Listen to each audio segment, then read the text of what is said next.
In today's tutorial, I'm going to show you how to uninstall applications or programs on your Windows 11 device. So this should hopefully be a pretty straightforward process here, guys. And without further ado, let's go ahead and jump straight into it. So all I have to do is open up the search menu and search for settings. Best result, come back with settings. Go ahead and open that up.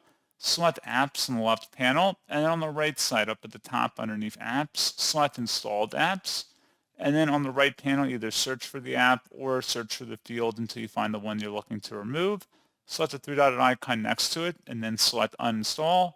It says this app and its related info will be uninstalled. Select uninstall to confirm. Please note that some built-in Windows applications cannot be uninstalled. So once that's done, you should close out of here and then just restart your device just to confirm everything's been removed. And that's all you have to do. So pretty straightforward process, guys. And as always, thank you for watching. I do hope those will help you out, and I do look forward to catching you all in the next tutorial. Goodbye.